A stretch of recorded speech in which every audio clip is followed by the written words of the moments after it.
Okay, so when you close your eyes and picture the great age of exploration, what comes to mind? Oh, the classic Hollywood archetype. Yeah. You know, Indiana Jones, Percy Fawcett, some guy in a pith helmet. Right. Hacking through the Amazon with a machete, probably getting malaria while looking for El Dorado. Exactly. The rugged individual against, the elements. Well, today's deep dive is going to completely flip that on its head. We're looking at a source that makes the case that the new face of exploration, he doesn't have a whip. He has a mouse. He has a mouse. He's not sweating in some jungle. He's probably in an air-conditioned room scrolling through Google Earth.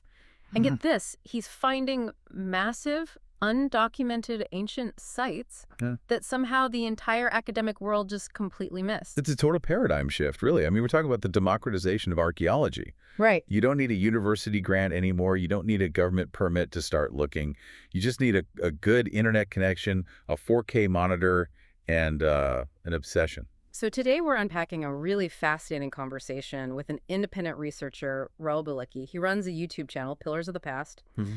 And our mission is to follow him digitally into the Peruvian desert and look at a history that is, it's literally being erased. Yeah, by looters, by industrial farming, by time itself. And we have to sift through a lot of noise to get there. Oh, for sure. Because let's be honest, you mentioned ancient Peru on the internet, and you immediately hit this wall of conspiracy theories. Oh, it takes about 30 seconds before someone brings up aliens. Aliens, fake mummies, interdimensional portals, the whole 9 yards. Right. So our goal here is to try and separate the obvious hoaxes from the genuine, mind-bending anomalies that science actually struggles with. Let's start with the visual that really kicks this whole thing off. Raul describes flying a drone over the Peruvian desert. Now, you'd expect what? Sand dunes? Yeah, maybe some scrub brush. What he sees for 8 full kilometers is something that he says looks like the surface of the moon. Moonscape. That's the term he uses, and it is not poetic license. He's talking about craters. Thousands of them. Thousands upon thousands of pockmarks in the earth, just stretching as far as the drone's camera can see. And we should be very clear, these aren't from meteors. No, they're looting pits. This is industrial-scale destruction of history. This is the work of Wakaro's grave robbers, who have just systematically turned ancient cemeteries upside down.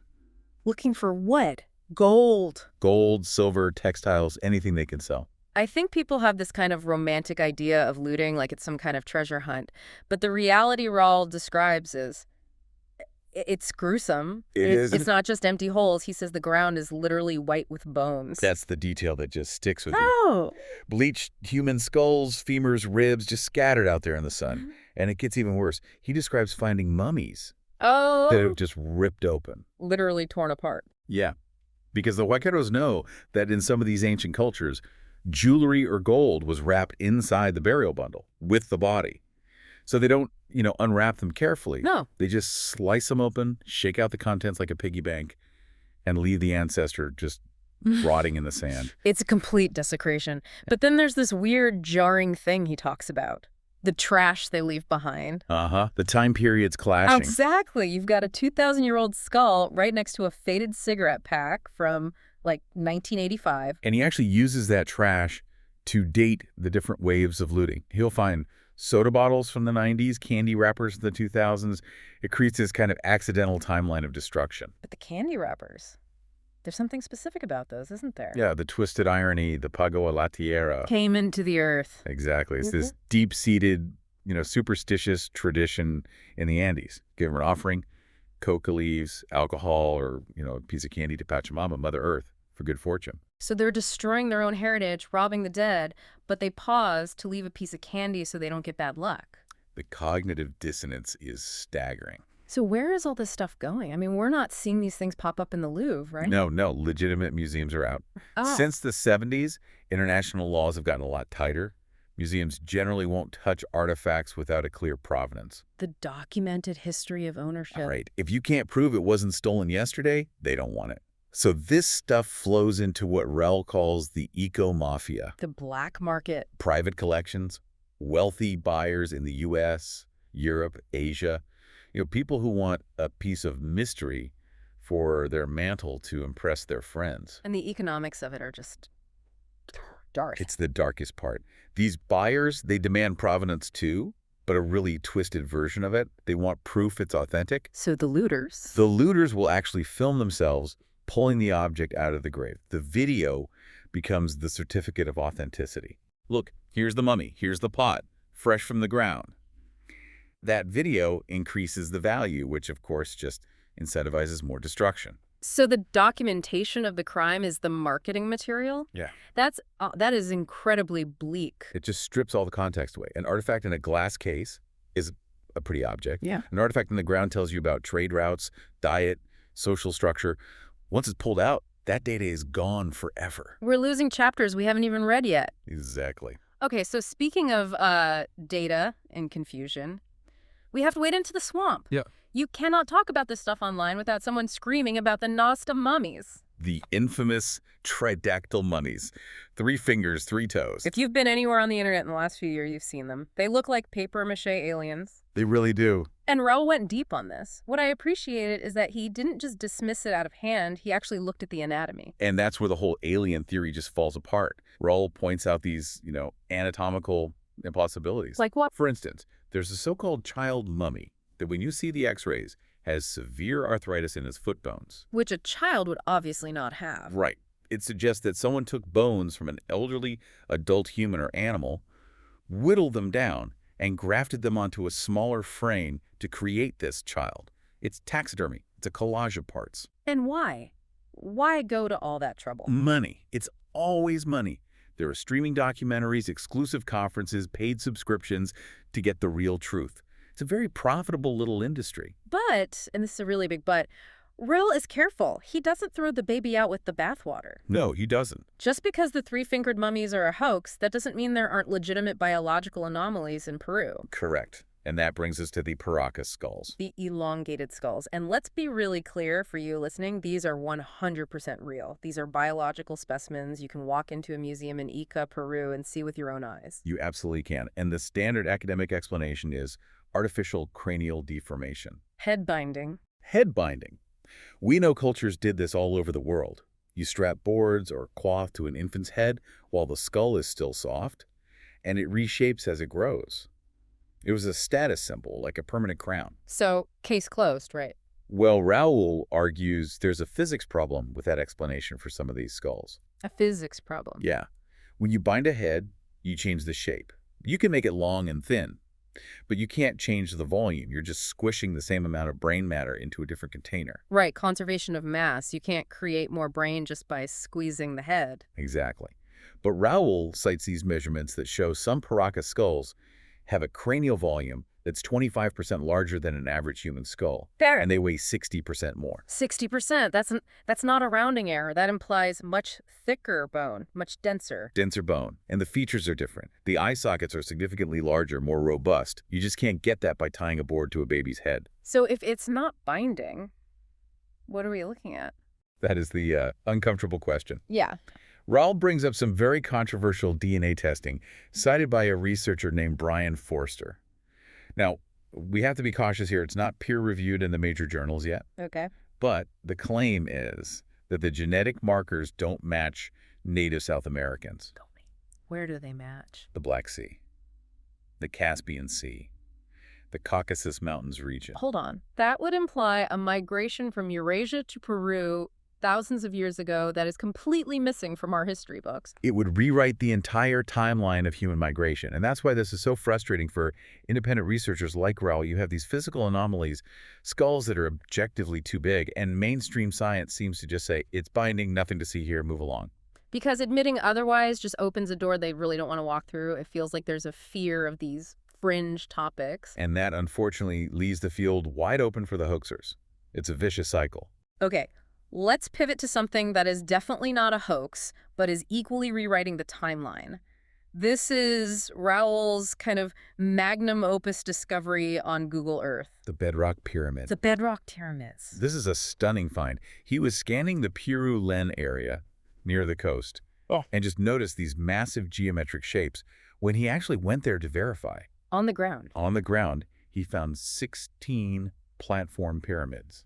But it's the construction method that just stops you in your tracks. Because we think of pyramids as, stacked blocks. You quarry stone, you haul it, you stack it up. Right. These were carved. So imagine a natural limestone hill or a mountain. Instead of building on it, they carved the hill down into the shape of a pyramid. They removed the negative space. This sounds exponentially harder. It is. I mean, if you make a mistake with a stacked wall, you swap out the brick. If you make a mistake carving bedrock, you've just ruined the mountain. The level of planning has to be absolute. And they're not just random shapes. He found a very specific alignment. Every single one of them faces northeast. They align perfectly with the sunrise on the summer solstice. This wasn't just a place to live. It was a sophisticated astronomical observatory carved into the Earth itself. How old are these things? Well, there was a brief survey in 1970 that guessed around 1800 BCE. But based on the erosion, the context, Raul and others classify them as pre-ceramic.